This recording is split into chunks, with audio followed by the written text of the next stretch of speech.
নমস্কার বন্ধুরা, আমি কল্পনা প্রতিদিনের মতো চলে এসেছি আরেকটি ব্লগ নিয়ে। অনেক দেরি, আজকে শুক্রবার। সন্তোষীমা, জয় সন্তোষীমা। এবার তোমরা সবাই ভালো থেকো সন্তোষীমার দয়াতে। এইবার আমি কি বলছি শোনো। এই দেখো কি বৃষ্টি হচ্ছে, অনেকক্ষণ রান্না বন্ধ করে বসেছিলাম। এত বিদ্যুৎ চমকাচ্ছে না, মনে হচ্ছে গ্যাসের আগুন ছিটে আসবে গায়ের মধ্যে। মানে এরকম অবস্থা। রান্না বন্ধ করে, গ্যাস বন্ধ করে গিয়ে ঘরে বসেছিলাম আমি। এইবার রান্না কিছুতেই করা যাচ্ছিল না, তাই দেখো তারপরে রান্না নিয়েছি। দেখো কি করলাম আমি, রান্না কি করে নিয়েছি। এখানে করেছি দেখো গরম গরম সাদা ভাত।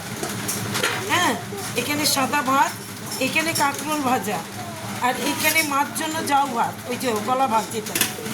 আর এখানে করেছি দেখো এই যে ছোলার ডাল। এই দেখো ছোলার ডাল এখানে করে নিয়েছি।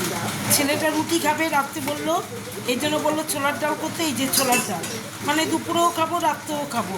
ছোলার ডাল করেছি। আর এখানে করেছি পুঁই শাক। এখানে পুঁই শাকের চচ্চড়ি। হ্যাঁ, অনেকদিন খাই না, এই জন্য পুঁই শাকের চচ্চড়ি। আর এখানে ছেলে স্পেশাল সোয়াবিন আছে। এই দেখো সয়াবিন আর আলু দিয়ে, সয়াবিন দিয়ে কাঁচা লঙ্কা দিয়ে করেছি। ও সয়াবিন ছাড়াও একবার নিরামিষে খেতে পারে না, তাই সয়াবিন করে। তাহলে আজকে আমার রান্নাগুলো হলো এটা গরম গরম ভাত, সাদা ভাত, এখানে কাঁকরোল ভাজা, এখানে মাছ জন্য জাউ ভাত, এখানে ছোলার ডাল, এখানে পুঁই শাকের তরকারি। এই দেখো পুঁই শাকের তরকারি। আর এখানে হচ্ছে সয়াবিনের ঝোল, আলু সয়াবিনের ঝোল।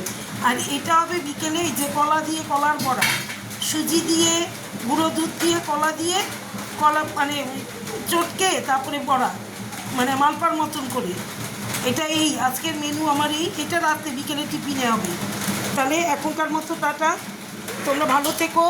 তোমাদের তো খাওয়া দাওয়া হয়ে যায় আমার অনেক আগে। সবাই ভালো থেকো, সুস্থ থেকো, টাটা।